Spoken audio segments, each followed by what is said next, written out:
Olá, boa noite. Eu me chamo Paloma, estou com meu colega Matheus. A gente é alunos da UFRA, do curso de Licenciatura em Computação. E hoje a gente veio aqui apresentar a professora Keila.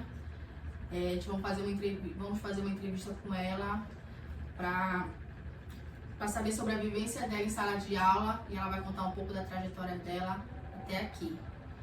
Keila, boa noite. Boa noite. Vamos iniciar aqui as perguntas, que você se sinta à vontade. Bora lá. Professora, qual a sua formação acadêmica? Bom, eu sou graduada em Pedagogia, fiz também licenciatura em Letras Libras. Logo depois eu fiz Gestão Escolar, especialização em Gestão Escolar e Neuropsicopedagogia. Keila, fale um pouco mais sobre a sua história, o início da sua escolaridade. Houve algo que lhe motivou ou lhe levou a pensar em ser professora? Bom, na verdade, eu nunca pensei em ser professora. Porém, quando eu tentei várias vezes outros cursos e não consegui, eu desisti de tentar. E aí eu vi que estava complicada a minha situação financeira, as minhas condições. Então eu retomei assim a minha vida e pensei, não, eu já dava aula de reforço durante a minha educação básica. Por que não tentar uma pedagogia, já que era algo que eu conseguia desenvolver melhor? E foi que eu tentei. Foi dessa forma. Você já deu aula, então sempre deu aula como Isso. aula de reforço, mas sem ter a graduação em si. Então isso fez parte do teu início. Isso seria um início desse projeto de ser professora? No caso, a aula de reforço lhe motivou? Não me motivou. Eu dava aula de reforço, digamos que por necessidade. E porque eu tinha, assim, uma habilidade. Eu me sentia apta para lecionar. E não estava nos meus planos ser professora. Porém, devido a algumas circunstâncias, eu lembrei dessa minha fase e falei, por que não, se é algo que eu tenho uma habilidade, é algo que eu já consigo fazer sem nenhuma dificuldade. E foi então que eu tentei. Nessa minha tentativa eu consegui, consegui passar. Claro, foi uma instituição privada, mas também não deixa de ter os seus desafios, como qualquer outra graduação. Bom, como foi o seu processo de formação durante a graduação? Você lembra de alguma dificuldade que tenha lhe exigido muito esforço? Bom, sobre a pedagogia, eu não senti muito a dificuldade. Mas com relação a Letras Libras, eu senti bastante dificuldade. Eu acho que foi praticamente no curso inteiro. Tanto eu quanto a turma toda, quase que o prédio inteiro, teve reclamações, e a gente acredita ter sido por conta da coordenação, da parte que coordena o curso, dessa parte da gestão. E devido a ser um curso novo, querendo ou não, ele requer uma atenção maior, é algo que está em processo. Então a gente estava sentindo, não só a gente, mas também eles sentiram. E eu acredito que agora ele já está mais consolidado e já não está tanto como era antes, que foi no período em que eu estava fazendo a minha graduação lá. Então, Letras Libras eu senti bastante dificuldade, bastante mesmo. Já na pedagogia, graças a Deus, não. Tanto que se fosse para eu exercer agora a Letras Libras, eu não ia conseguir de imediato, eu ia ter que engatinhar bastante, diferente da pedagogia. E talvez seja por conta da segunda pergunta de vocês, eu já estava lecionando na minha mesmo eu com a minha educação básica, eu já estava lecionando, eu já estava vivenciando essa prática. Diferente da segunda graduação, que eu já foi meu primeiro contato com esse curso, então eu senti mais dificuldade. Como você avalia a sua prática docente inicial, considerando o que você aprendeu na graduação? Bom, sobre a pedagogia, eu considero boa, apesar de que eu não tive tantas dificuldades devido eu já ter a prática de estar lecionando durante eu não ter graduação nenhuma. Então ela veio a somar, ela veio para acrescentar, para eu conseguir me desenvolver melhor. E atualmente, como é que você avalia? Bom, eu procurei estudar, eu procurei me especializar para que eu pudesse também suprir a necessidade de uma série de alunos que hoje em dia a gente sabe que tem uma diversidade muito grande de crianças com dificuldades e tudo mais. Então eu tive essa necessidade de estar buscando uma complementação para que eu possa conseguir atingir o meu objetivo, que é lecionar, ajudar as crianças a se desenvolverem educacionalmente, né? Então, é isso. E você consegue explicar para você qual a importância desses cursos de especialização? Sim. A gente, somente com uma graduação, até mesmo com a educação básica, a gente sempre tem necessidade de buscar algo mais. Então a gente procura uma graduação, a gente se forma, tudo, mas a gente mesmo assim necessita tá buscando algo mais para a gente estar aprendendo, se ressignificando cada vez mais. Então, quando a gente vai em busca de uma especialização, é justamente para que a gente consiga superar alguns obstáculos no decorrer do nosso curso e até mesmo a demanda, né? Hoje em dia, como eu falei agora há pouco, existe uma demanda muito grande na área educacional devido a algumas patologias, algumas dificuldades e tudo mais. Então a gente precisa estar sempre estudando para qualquer eventualidade. Então é importante sim o profissional se especializar. Conte uma experiência bem-sucedida no exercício da docência. Uma experiência, eu acredito que seja essa última agora. Eu saí de uma escola na qual nenhuma das crianças tinha boa coordenação motora, eles não conseguiam pegar no lápis direito, não conseguiam recortar. Então, quando eu cheguei achando que eles já tivessem passado por esse processo, até porque eles já estavam no Jardim 1, então, com relação à coordenação motora, é ensinado no maternal. E quando eles vieram para mim, eles vieram com toda essa dificuldade e eu não esperava. Eu peguei, trabalhei direitinho com eles, foi um trabalho bem formiguinha, mas graças a Deus eles avançaram conforme eu estava ensinando eles, então eles foram avançando. Quando foi em junho, todos eles já conseguiram escrever o nome com bastante firmeza. Então isso aí para mim foi um processo bem sucedido, uma prática bem sucedida. Mesmo eles sendo pequeninos e não sabiam nem tocar, pegar direito no lápis, segurar no lápis direito, então para mim foi bem sucedido. E a experiência desafiadora acho que também faz parte, né? Do que você falou agora, mas você tem uma outra experiência que você considera desafiadora? Sim, quando a mesma escola, por incrível que pareça, foi a mesma escola. Eu cheguei e me relataram sobre uma aluna que ela não falava, ela não expressava nenhum sentimento, nenhuma emoção, ela não expressava.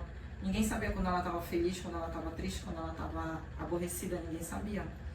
Ela não falava. Não era porque ela era muda ou porque ela era surda, não. Ela não tinha nenhuma dessas deficiências. E então eu fiquei bem preocupada. Para mim, ela devia ter tido algum trauma. E aí que entra o caso da necessidade da gente se especializar. Eu tive que procurar, pesquisar, apesar de eu já ter uma especialização na área de neuropsicopedagogia, eu tive necessidade de buscar, eu tive necessidade de estar pesquisando o tempo todo para saber como eu ia dar suporte para essa aluna, para saber como é que eu ia saber dela se ela sabia as vogais, se ela não falava. Que retorno eu ia ter, que retorno eu ia dar para a mãe, para o responsável dela. Então foi algo assim que foi bem, foi difícil, foi complicado, mas eu consegui, eu pesquisando, então dei um parecer para a mãe dela, no qual eles conseguiram trazer um diagnóstico. Mas assim, essa aluna que você está citando, ela era assim na escola ou era em casa? Somente em casa. Os pais conseguiram te passar antes a situação dela para você conseguir trabalhar? Ou foi você mesmo, com a sua visão de professora, que viu a situação e procurou o acesso até os pais, buscar, perguntar, querer saber? Sim. Boa pergunta, Paloma. Assim, sempre quando a gente entra numa escola, é repassado algumas questões sobre os alunos, isso.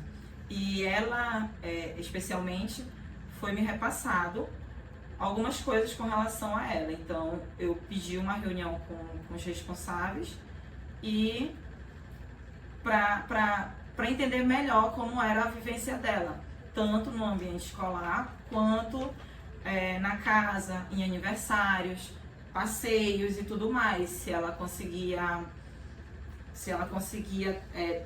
manter contato com as outras crianças, nos aniversários infantis, com os adultos, ou então se a dificuldade, como você perguntou, era só na escola. Eu fiz esse pareamento para dar início a uma pesquisa, para saber direitinho como eu ia dar o suporte. Então sempre é necessário a gente estar, de fato, fazendo as perguntas para os responsáveis, até mesmo para as outras pessoas que fazem parte da escola, que são o diretor, o coordenador, até mesmo a pessoa que está fazendo a limpeza, porque querendo ou não, cada um tem um olhar, cada um vai ver algo que a gente não está vendo. A mesma forma o pai vê alguma coisa e as pessoas que estão na escola vê outras coisas. Então é bom a gente ter colher essas informações para a gente poder formar as nossas ideias e procurar, começar a pesquisar e tudo mais. Então esse processo para mim foi desafiador, até porque eu nunca tinha visto, nunca tinha presenciado. Eu pesquisei, tirei algumas conclusões, a gente sentou de novo, a gente teve uma conversa para poder dar uma acelerada no processo de diagnóstico, porque vocês sabem que é bem complicado essa situação, não existe exame, é tudo um processo mesmo avaliativo, de acordo com o que a gente está vendo ali, aquele momento da criança, do aluno, e enfim. Por isso a importância, né, da escola e a família juntos trabalhando, Sim, para esse desenvolvimento do aluno. Muito importante mesmo. Você já improvisou alguma metodologia durante suas aulas e que tenha percebido algum êxito? Sim. Na escola atual, eu tenho que imprimir as atividades. E tinha acabado, por incrível que pareça, tinha acabado a tinta da minha impressora. E eu tive que improvisar. Então, nesse improviso, eu tinha que trabalhar a letra. Eu não me recordo, mas se eu não me engano, era a letra P. E eu também não sou muito boa em desenhos. Então, eu peguei o material que tinha lá disponível e abri uma letra e ficou perfeita. Tive que fazer várias letras dessas. E bem rápido, foi muito rápido que eu tive que fazer. Nesse intervalo que eu estava fazendo as letras, as crianças estavam fazendo bolinha de papel. E é engraçado, bolinha de papel, quando elas pegam o papel crepom e fazem a bolinha, elas estão trabalhando coordenação motora, não é, elas só estão ali, Por acaso. eu coloquei elas ali enquanto eu estou aqui. Não, eu coloquei elas estão trabalhando ali também a coordenação motora e estão cortando ali o papel, estão fazendo as bolinhas e é incrível, tem criança que não sabe. Tem criança que não sabe fazer bolinha. É algo assim tão simples, mas tem criança que não sabe. Teve trabalhos que ficaram lindos, bolinhas todas perfeitinhas. Mas teve também uns que não ficaram tão perfeitos. E no final eu fiz um vídeo, coloquei na parede. Eu sempre gosto de estar colocando na parede os trabalhos que eles fazem, as produções deles, porque isso motiva eles. Uhum. As crianças são competitivas, assim como nós adultos somos competitivos, as crianças também são. Então quando eles veem todo aquele trabalhinho e percebem que o deles não tá tão legal, eles não, eu vou melhorar. E também eu faço esse estímulo. Esse aqui ficou lindo, ficou bem legal, esse aqui tá precisando melhorar, né? Bora trabalhar mais, bora fazer melhor. Não, tia, no próximo eu vou fazer melhor. Então foi um trabalho assim que foi inesperado. Aconteceu tudo isso e fiquei sem tinta, não consegui imprimir as atividades, tive que fazer esse recurso para poder não ficar sem atividade em sala de aula. E é isso. E considerando o desenvolvimento, né, da tecnologia da informação, que são as famosas TICs, né, Sim. na educação, como você utiliza as tecnologias em sua prática docente? Falar sobre tecnologia e falar sobre As práticas? Não, é sobre o que você falou agorinha, sobre... Chiques. Sim, sobre celular, né, computador. Sim. Vocês estão falando sobre essas situações, né? Sim, é isso. Pois é, porque tecnologia é tudo. Tecnologia é um quadro, tecnologia é um papel. Todas essas coisas que eu uso faz parte de uma tecnologia. Agora, esse recurso, esse aparelho eletrônico que a gente costuma dizer que é o celular, que é um computador, um notebook, a gente não vê em todas as escolas. Então, a escola na qual eu estou trabalhando hoje em dia não tem esse tipo de recurso.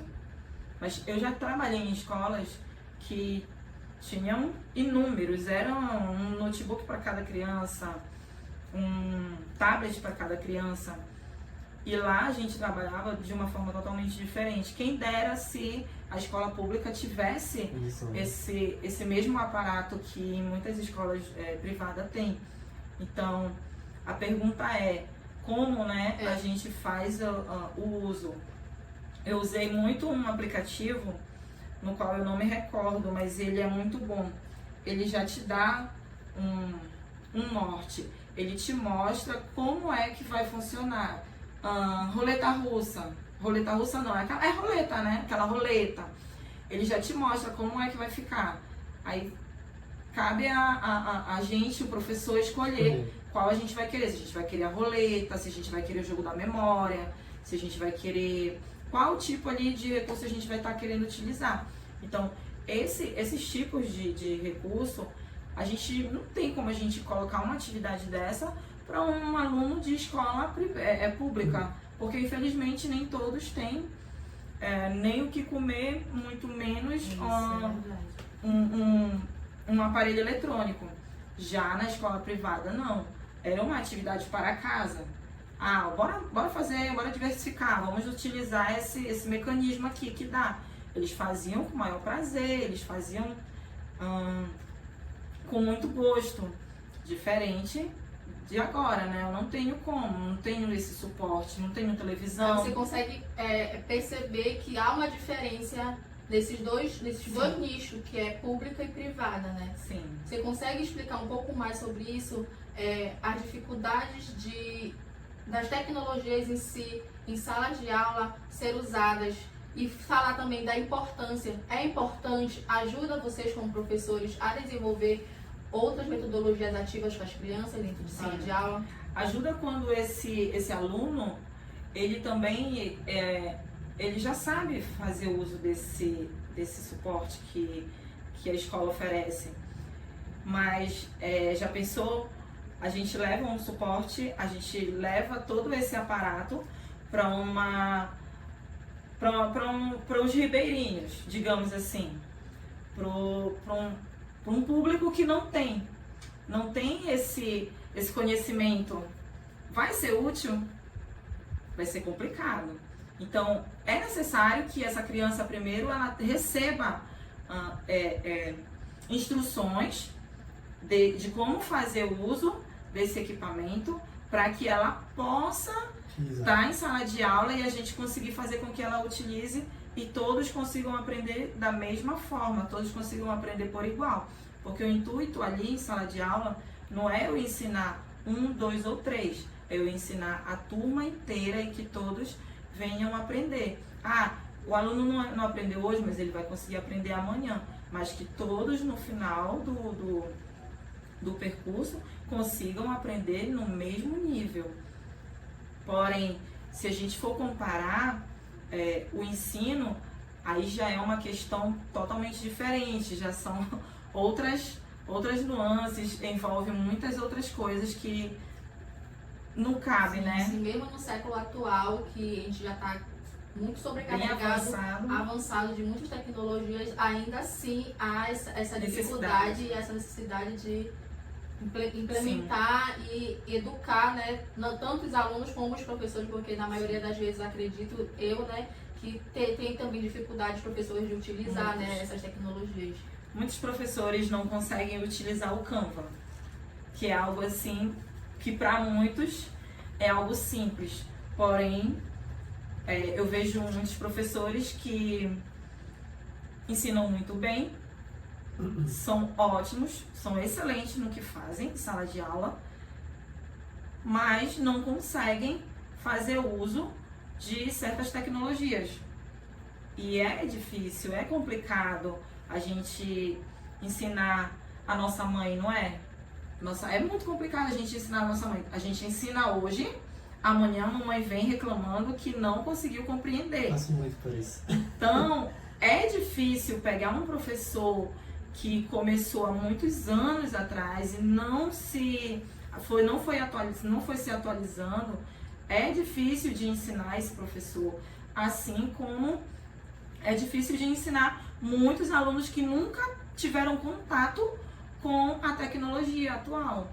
Então é bem complicado. Quando a gente fala em tecnologia, a tecnologia ela veio para quê? Para nos dar um suporte, para avançar, para a gente estar mais adiante, para diminuir aquela fronteira, para unir pessoas que estão lá em outro país e eu que estou aqui em Belém e a outra que está lá nos Estados Unidos.